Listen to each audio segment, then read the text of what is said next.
Welcome back. I have to start over. We're just going to bust out into laughter throughout this time. Okay, good. Welcome back. I am so happy to have you with me this week for a fascinating conversation with someone in a career right now you may not have heard of before. That's why I'm so excited to introduce you to Cymber Quinn. Cymber Lily Quinn is an international speaker on the topic of reclaiming and sharing life purpose. She's a creator of a supportive new course, The Ultimate Life Purpose Roadmap, and author of the upcoming book, 3 Steps to Reclaiming Your Life Purpose and Saving Your Life. She is an expert on guiding women to reclaim and share their life purpose with the world.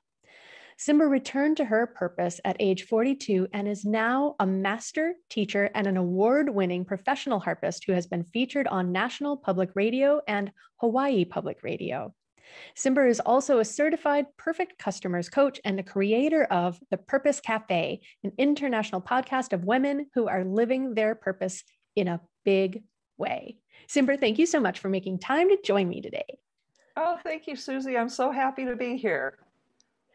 I love having the conversation about people who took a little while to come around to their life purpose, because my path has certainly been anything but linear. I like to think it was concentric circles, and it all informs where I am now. So rather than being hard on ourselves, I think it really is beneficial to kind of get that perspective and see the benefits of taking what might have been a winding path.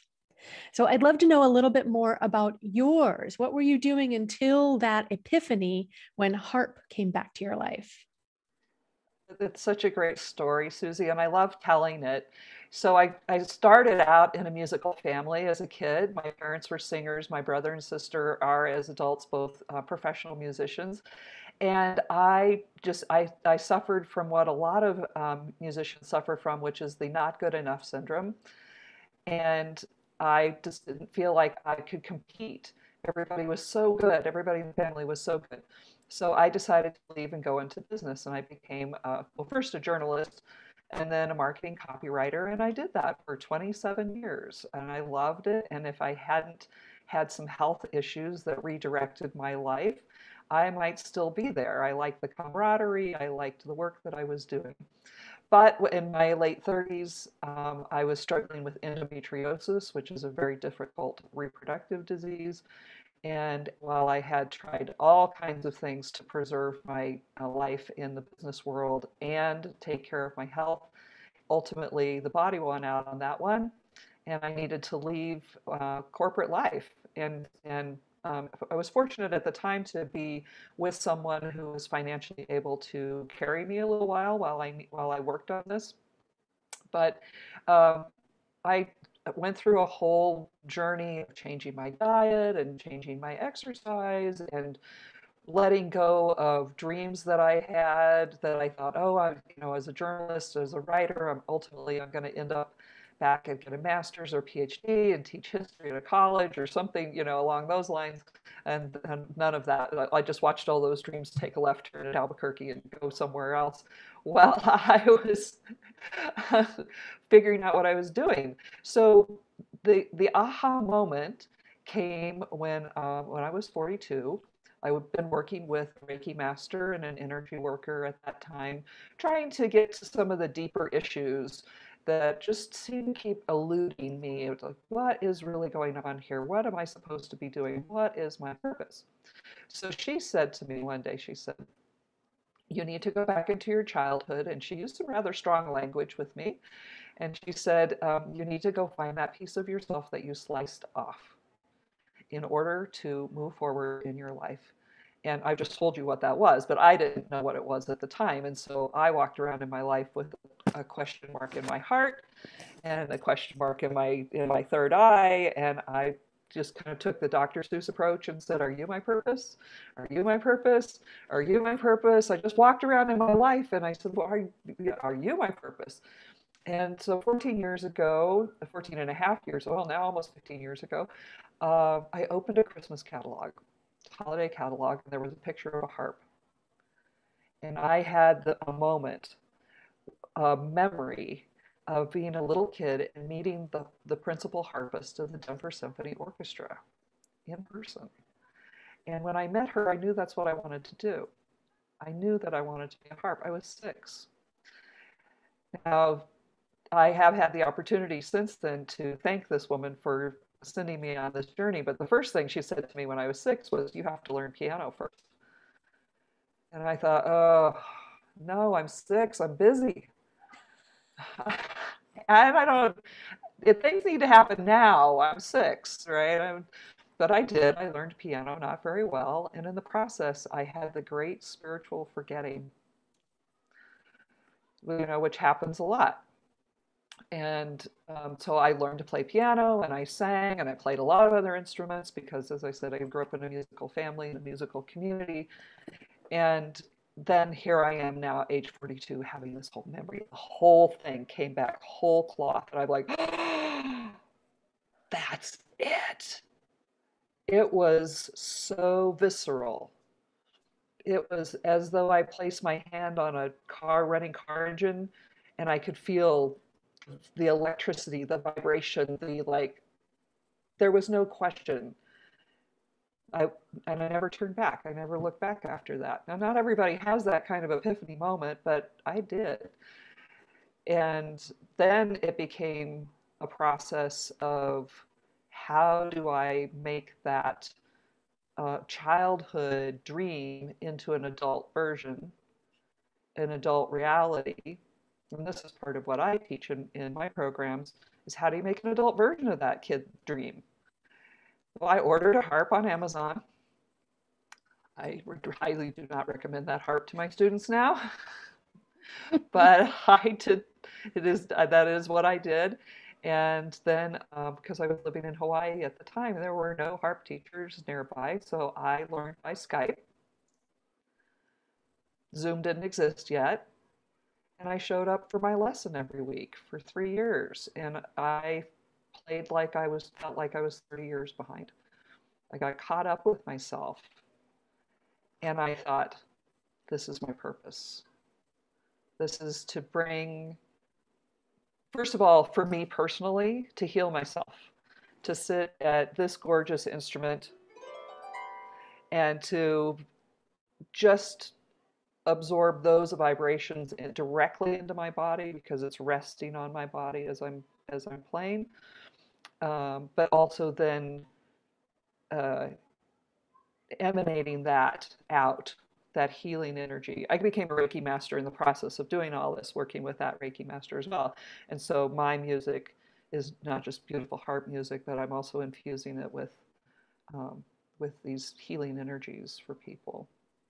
So that's kind of like, that's how I got to play the harp. And then there's like the next 10 years uh, where I became a teacher. And then as I started to play more concerts, and I tell this story, women particularly would come to me after the concert and say, how do I do that? How do I find my purpose? How do I, I may not want to be a harpist, but I feel a little lost right now. And so I started thinking, well, what process did I actually go through? And excuse me, and kind of narrowed it down to three big steps, but they're doable. They're 3 big doable steps. I love that. And I love that full circle of, once you were in this space and being visible, playing and bringing your music into the world, that you were drawing people, that magnetism existed, just like when you were 6 and you had that opportunity to meet that harpist. Now people were drawn to you to say, how can I get this? Whether it was the harp or just being in that joy of feeling expressed and in the right place. So powerful. And I think so many people are missing out on that. And I love what you said too about that, the great forgetting. Right. We get these insights, these light bulb moments, and maybe life is busy and it's hard for them to sink in, or life happens and it just gets overwritten. And so, that coming back in the pages of a catalog. It's just perfect the way the story unfolds. I love it all together. Oh, thank you.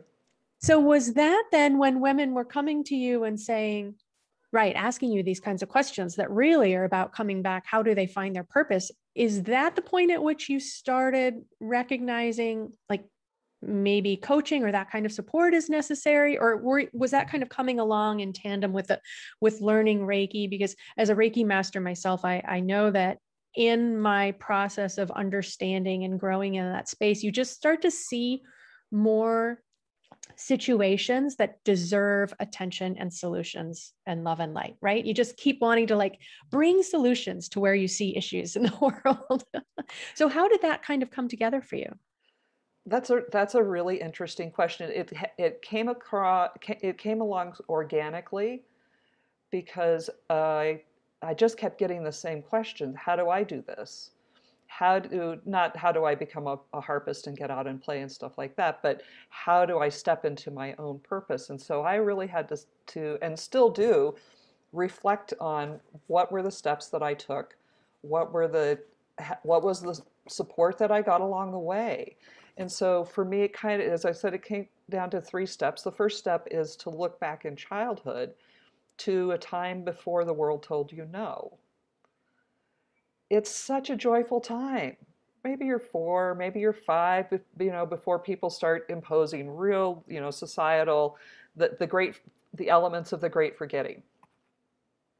So that's where I went, and that's where I send people first. And the first thing that happens when they think about it is they get this huge smile on their face and all of their pretense drops. Because that's who you are when you're 4 or 3 or 4 or 5, somewhere in that neighborhood. So then the second step of that I followed for myself, which to make an adult version of this. So when I met the principal harpist of the Denver Symphony Orchestra, it was at her home in her basement. She let me touch all of her harps, and then delivered the terrible news that I had to play piano first. But I did it. And I knew that as an adult, after I had been lost and gone other directions and all of that, that one of the things I did need to do was I needed to learn piano better. And so that I started with piano lessons even before I started with harp lessons. And this is what I also encourage my clients to do: is what is the adult version going to look like of this dream of yours that you have from before? And then the third step is share it with the world.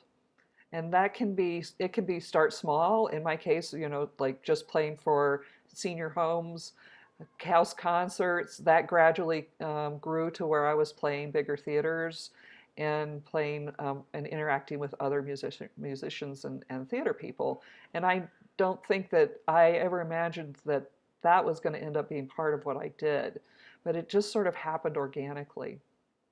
So when I started coaching other people, I'll talk about my 86-year-old financial planner client because she's awesome.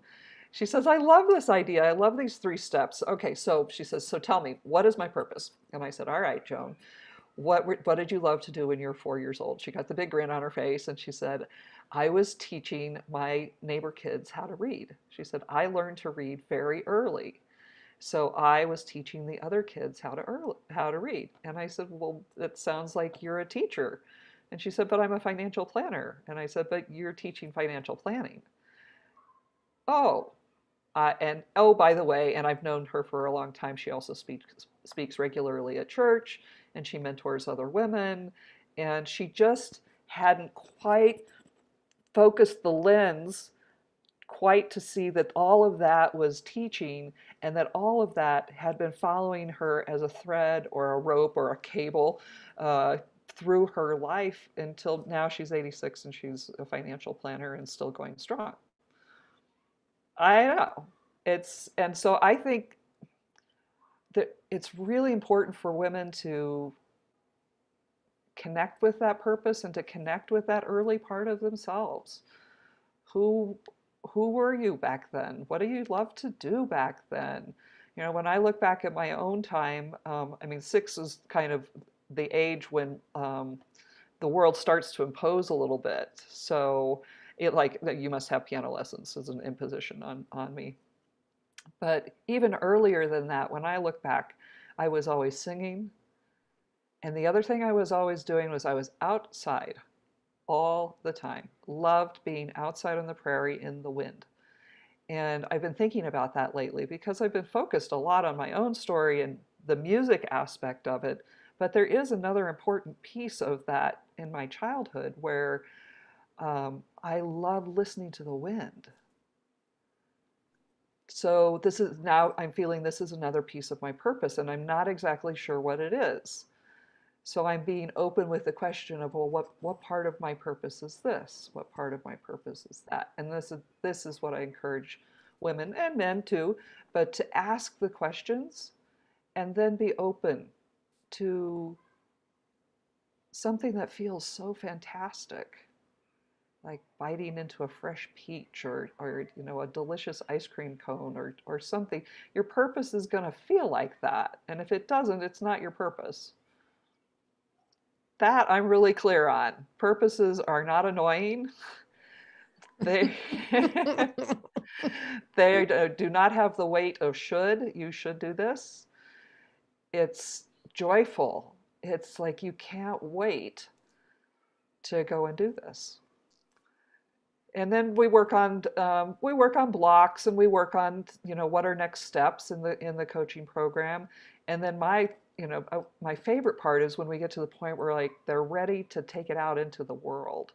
And now we start connecting, like, is it going to turn into a business? Is it going to turn into a nonprofit? Is it going to turn into a volunteer thing that you lead? That everybody's purpose is taking them, in a slightly different direction. But that's part excites me because now they get to be seen.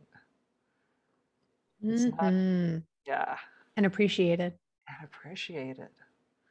And because if you've done the other work where you're connected with your kid self, you've made an adult version, when you step out into the big world, you know the imposter syndrome is way less likely to happen. If it does, it's a tiny, teeny little imposter because the power of that purpose is so much bigger. It's the so much bigger than that teeny little imposter voice.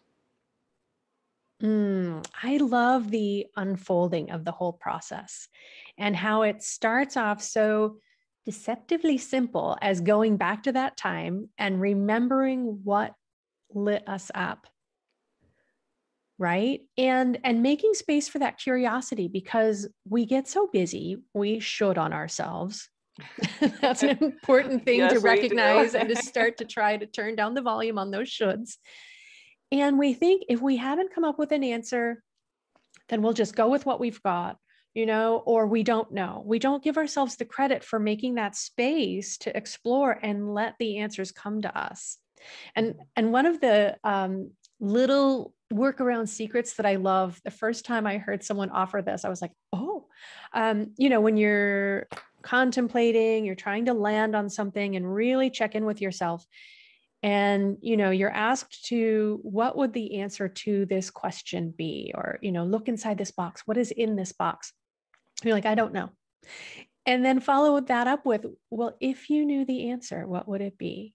Uh-huh. And just that sneaky little workaround sometimes lets that answer just spring right up. Oh, well, if I knew the answer, it would be this. Because we get in this habit of editing ourselves. And it starts, just like you said, around 6, because we start to be edited and then we start to try to conform to what is acceptable or what is acceptable or expected. And it spirals from there. Right. Yeah. Oh, yeah. And then you go to school and all the social training and all of that stuff. Yeah, for sure. Yeah. So making space for creativity, I think that's so important. And I love that as you describe your Dr. Seuss process of, are you my purpose? We get so hard on ourselves, like we have to have an answer right away. So making that space is so powerful. And I think that this age where this redefinition happens, I made a hard shift at 40 also.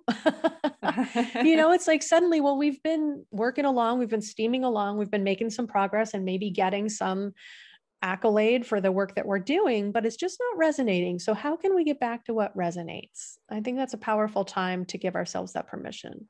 Yeah, I agree. And when you're talking about making the space, I think in our culture doesn't really recognize space as something.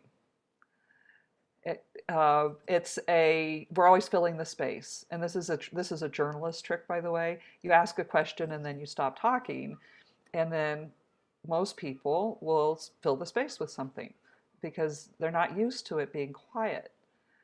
And I think this is when women are looking for their purpose, or they're exploring their purpose, or this wonderful question that if you knew the answer, what would it be? To also to give the space for that answer to emerge. It can't, if everything in your life is so tightly packed like bricks or books or whatever, there's not a space. Well, maybe one sheet of paper is going to get in there, and maybe that's all you're going to, that you start building from there. But this, in music, I think of this idea of making space as listening. You go to a concert hall, it is a big empty space that is meant for listening. And I think if I could, give people one message out of this, is to create your own concert hall inside your heart. Go sit in the front row and listen when you ask that question, what is next for me? And the conductor is you. The conductor may turn around and explain to you, and how this is what's going to happen.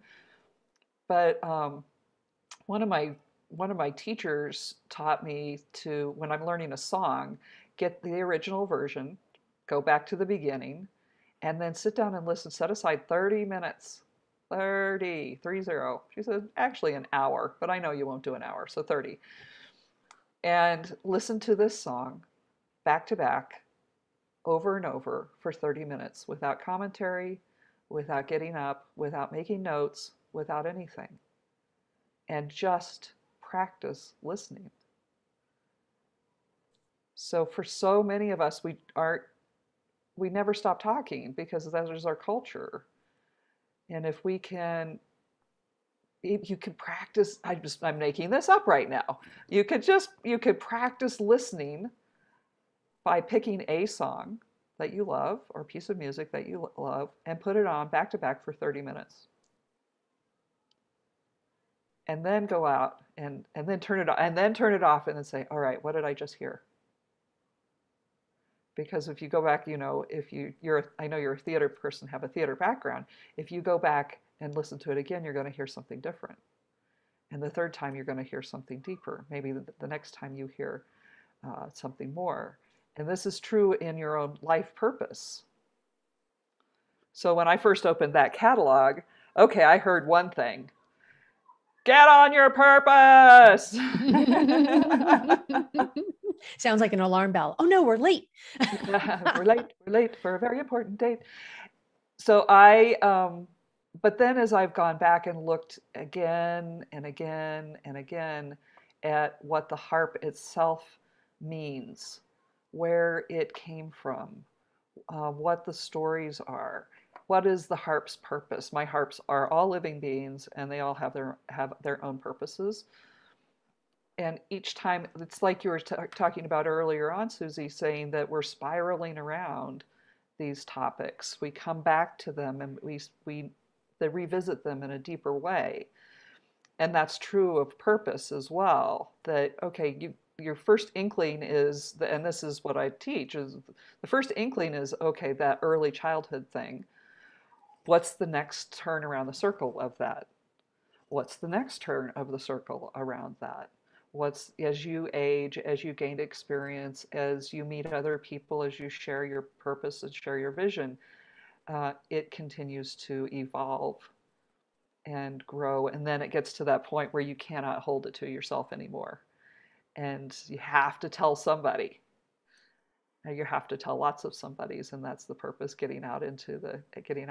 Sometimes it leaks out first, and then it gets out in a big way. It starts to make its own path.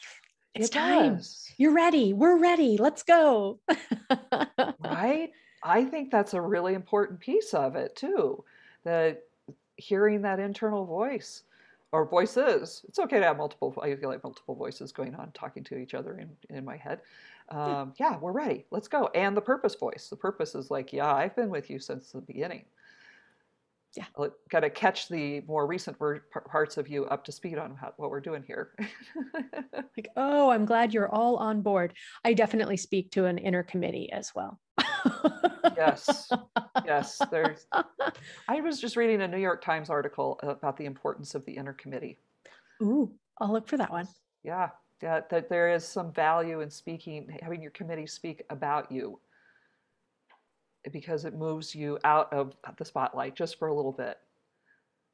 And then you're in the observer position. The Buddhists call the observer position. There you are. Yes, which is so helpful. I come back to that a lot in talking about how we can start to understand or unravel the stress, how it lands on us, right? Because when we're under the tide, we can't see it. But when we can get curious, bring in that committee, then we can get a little perspective. Yeah, sometimes you're underwater, but they've got a boat, so they can see what's going on. So I love along those lines, and where our emotions and when we're not in resonance with our purpose, we'll just rock all the musical analogies we can. How does that add up to impact us, or how do we become more resilient when we are aligned with our purpose? Oh, it's kind of two different questions. Yeah, sorry, choose your So favorite one. I'll answer them both. But I'll start with what happens when you're not in alignment. And it's I kind of this is maybe a driving analogy where you kind of drift out of your lane just a little bit. You don't go careening necessarily across all six lanes, taking everybody out with you, but you just drifted a little bit. So it's a course correction, and that's when it's really helpful to be able to go back to that 4-year-old version of yourself and say, okay, what was I doing again? Oh, right. Okay. So for me, how that has manifested is of course, I love to try all kinds of new things. Oh, that looks like fun. Bright, shiny object-itis is definitely something I have going on. And I've gone down this path and tried that and gone down that path. So when COVID hit and all of the performance opportunities dried up, I thought, I had several friends who are insurance agents who are like, you're gonna love this.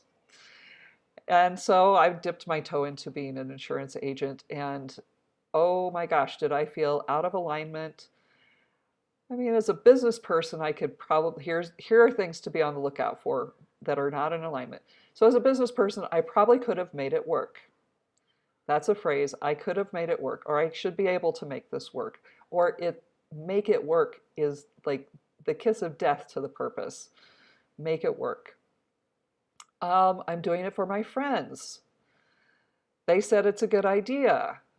That kind of thing. So yeah, we're still friends, but I pretty quickly understood that was not going to be my path. And then I was reminded of a technique that I use with myself and with my clients, which is to look in your calendar and see what it is that you regularly already show up for.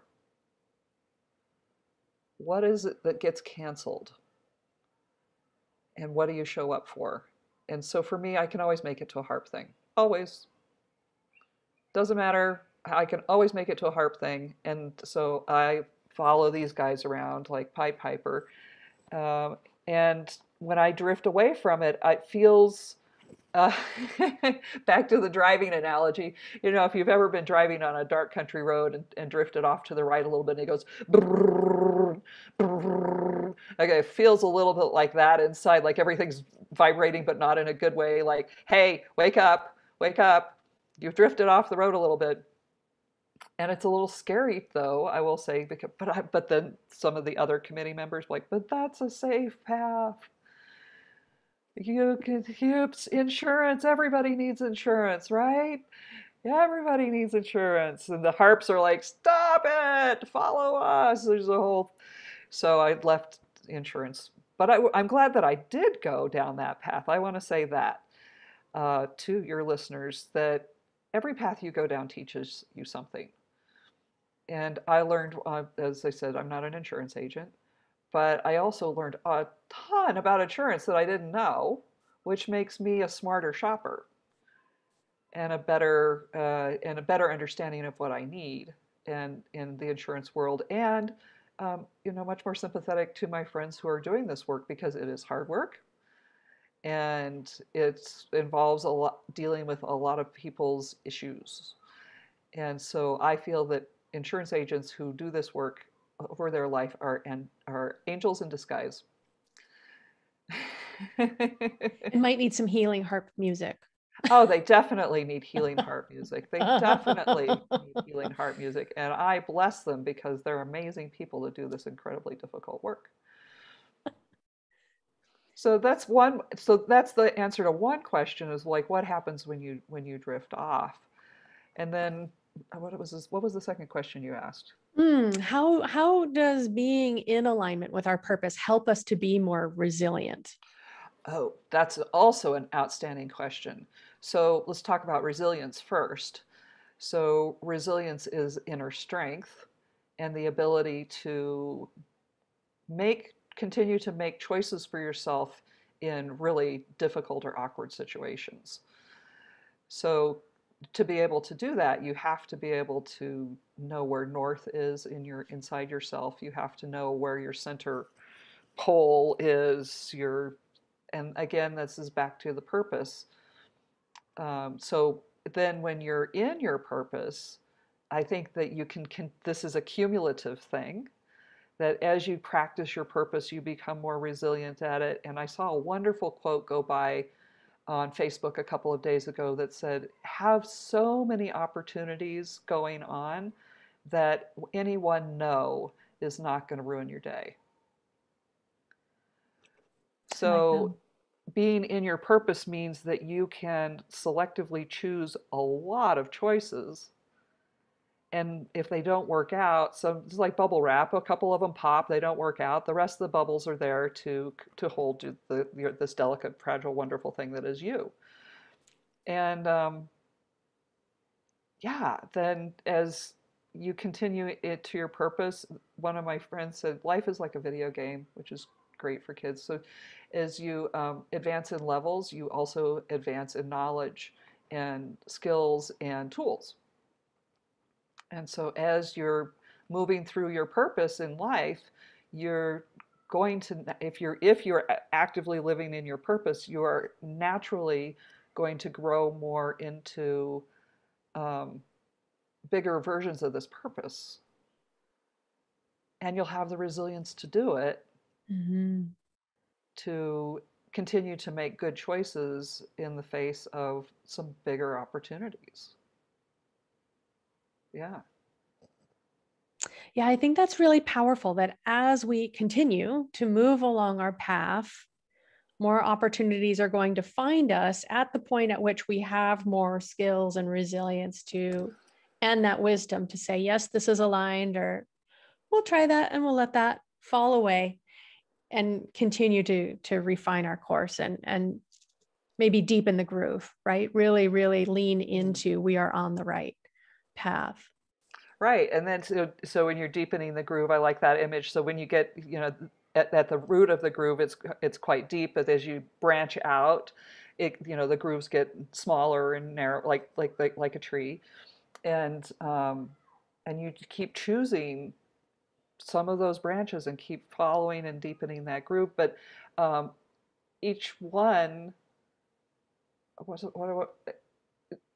I started to say was that it's kind of like when the student is ready, the teacher appears. Yes. It's kind of like when the student is ready, the purpose appears, or when the person is ready, the purpose gets bigger. Mm.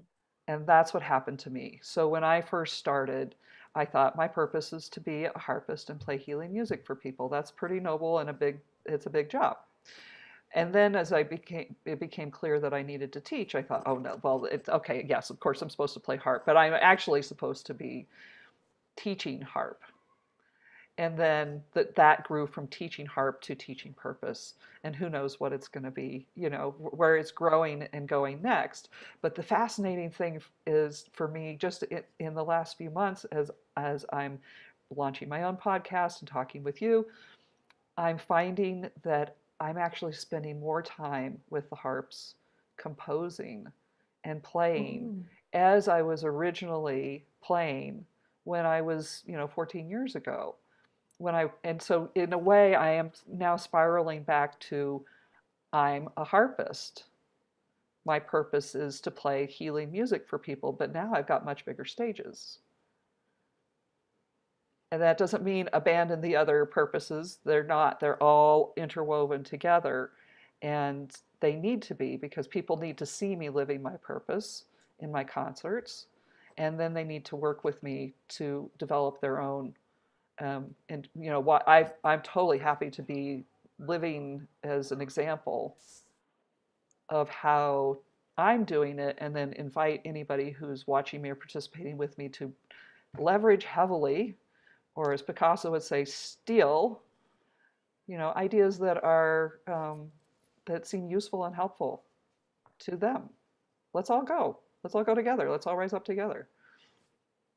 Yeah, let's let those ideas spark more ideas and get that kind of upward trend of energy. Yeah, yeah, yeah, exactly. And it doesn't, so I will say that it's now been almost 15 years. I didn't start this way, all organized and shiny like I am now. And I just want to remind your listeners that um, life is like a painting, life is like art or like a sculpture. So I want to tell a sculpture story. So when I lived on the Big Island of Hawaii, I was friends with a woman named Holly Young. And I highly recommend that if you're into bronze sculpture, larger than life-size bronze sculpture, check out Holly Young. Her stuff is beautiful. She's done the Queen of Hawaii. She did a whole series of monks for a place on Kauai.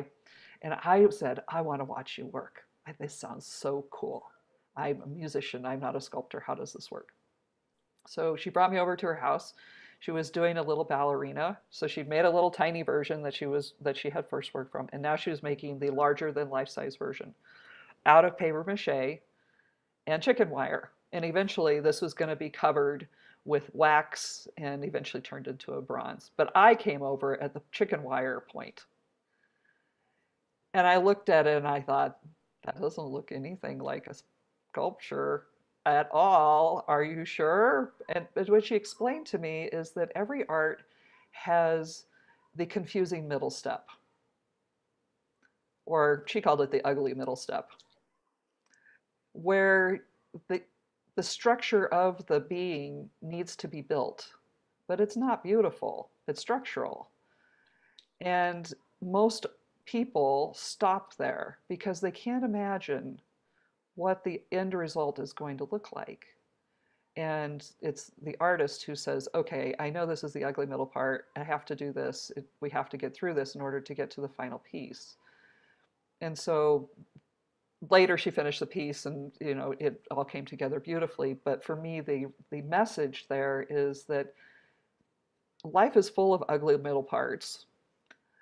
And if we can recognize that that's what's happening, that it's not a failure, it's not a falling apart of, it's a structural realignment of paper mache and chicken wire. And so, okay, you put on a smock and you get a little messy. But understanding that that is the juice. That is that, so working with my clients, we hit those ugly middle parts and I'm like, we're here. This is where we are. We're here. And we're in the right place. And it's okay. Let's keep going. And so it's very cool. Yeah, as the coach, you get to be the artist that holds that vision when they're so close to it, they can't see it. They're like, oh, I remember the vision. This doesn't look like it. I'm not really sure. I'm going to bring up all those doubts and shoulds and everything else. And maybe the voices of the parents or the teachers, right? The inner critic, part of the committee. They're all on the committee. And you can hold that vision and say, trust the process. It's unfolding. It needs more space.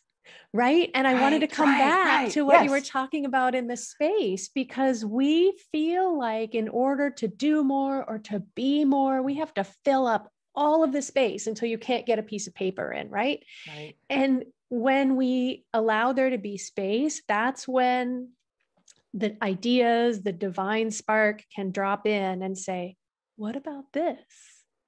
And then there's a whole new path, right? But if we don't allow space because we feel like we should be doing more, we should be reaching these goals, working for this promotion, satisfying that checkbox over there, there's no space for that to come in until we reach a point where we're like, there's got to be more. What Yeah. else is there? How do I make space? Susie, if you and I just all we did was teach people how to make space, a lot of this would fix itself on its own, right? Yeah. Yes. Yeah. Declutter.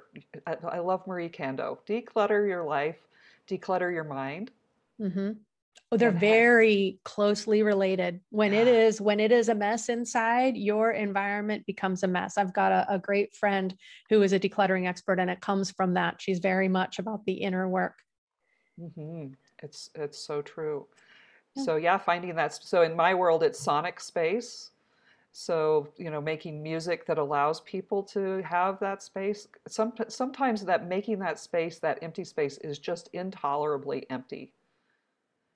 And so, what I do with music is create a sonic space where they can at least have some space that's being held by the music. And then, of course, when you and I are coaching with our clients, we hold that space for them in the moment when we're with them. And I was thinking about that as well. We like to say things like holding space. It's exactly that, because the reflex is to, when we're in doubt, try to fill that space in, instead of allowing the right thing to come along and have that room to grow. Yeah, so true. There's a wonderful Buddhist saying that says, when you don't know what to do nothing, and more will be revealed. Because doing nothing is still doing something. And I remind my students of that. I said, listening is something. Listening is not nothing. Listening is something. And creating that space is something. And if we can, we're all doers in this culture, in this Western culture. So if we can convince people that they need to do space, we make it into something they can action item, make space. If you need a tick box for that, we can give you one. Put That's it on your right. list. Make space. Yeah. I love Yes. that. And I really appreciate too, I want to make sure people let this trickle in. When we're talking about purpose, it's not, oh, now I have to give up the work that I was doing and make a complete shift and do something completely different. Part of your process of unraveling this is, now how does this fit in? Is it your new career? Is it a volunteer endeavor? Is it a nonprofit? Is it a collaboration, right? That's all part of the unfolding too. I think that there's this image or pressure that in order to be in our purpose, your career, your mission, your full attention has to be in that. And I think we can find balance, like in all I things. totally agree. So my story is kind of like a, left turn, switched on, right away kind of thing. But one of my other clients is quite happy with her day job. And as we went through this exercise of what did you love to do when you were a kid, she said, I used to love to throw tea parties for my friends.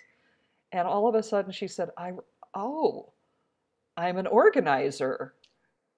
Uh, oh, I'm a collaborator. I'm a pollinator.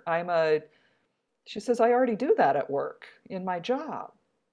And I do that in my volunteer work in the evenings and the weekends. So for her, there was actually no change in what she was doing, but a huge change in the outlook that she had towards what she was doing. Suddenly, what she was doing became much more purposeful. and much more rewarding. And this was also a friend of mine who'd been looking for a purpose and looking for a purpose and very frustrated with like trying to find a job. There's the purpose gets wrapped up with job a lot. And so she was going to recruiters, and recruiters would say, "What do you like to do?" And she said, "Everything." And they were not happy with that answer. And then she heard on a podcast very similar to yours one time that described people like her as butterflies, pollinators, that their purpose is to try multiple purposes and to tell other people about it and connect them to each other. And so, yeah, you suddenly find out, oh, I am living my purpose, which is usually what most people find out. It's they're already living their purpose in some form or fashion, but now we can be more intentional and start to gradually make these changes and shifts so that more space is available for the purpose than was there for it before. Now you can clear off the whole table. Perspective is everything. Intention is everything. And that's right. We also then get caught up in that, oh, my purpose has to look like this. I have to feel like this if I'm pursuing my purpose. Like it can be as simple as it's already there. You just didn't recognize it yet. Mm-hmm. I love that. Mm-hmm. Yeah, I love that too. That's my favorite. And then the light bulb goes on. That's my favorite moment as a teacher when the client goes, "Oh, I get it." I like, choirs of angels, the heavens open, get goosebumps, all that stuff. Exactly. Exactly. I love that part. Now let's find out if we need an ugly middle step. Maybe Right. we don't. Yeah. And so once you recognize what that is, then it's neither ugly or, or painful. It's like, oh, here we are. Yeah, Check. it's It's a check all mark. it's all Yeah. part of it. Yeah. Was there anything else? We could obviously continue this all day. Is there anything else that you want to share as we're exploring this whole topic of purpose and passion? Wow. I encourage your listeners to just do it. Get out there. Put on your Dr. Seuss hat. Go, are you my purpose? Are you my purpose? Are you my purpose?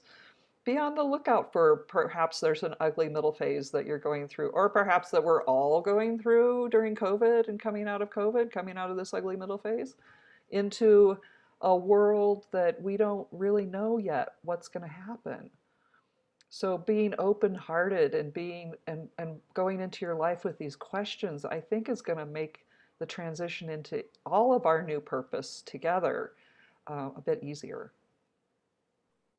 I love that. It has been, perspective is everything. And we could be frustrated with everything we feel was derailed or put on pause or taken away. However, if we look for the opportunity and say, within this space, what would I now like to create?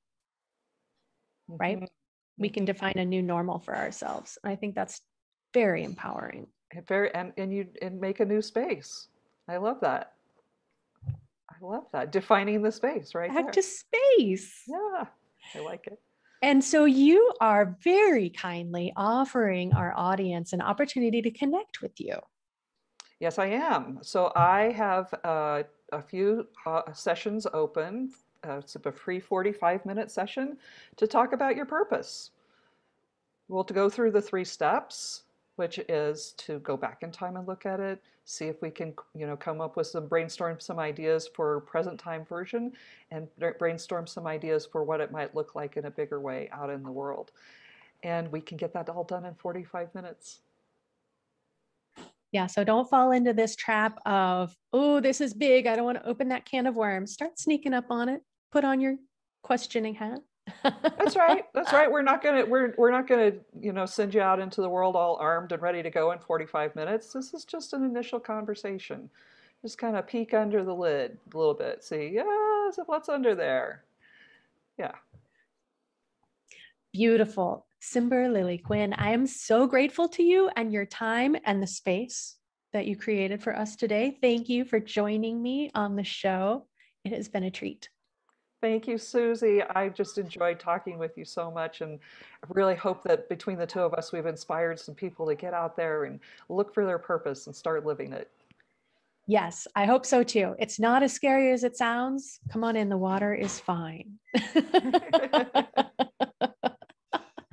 Thank you so much. Take good care of yourself. Thank you.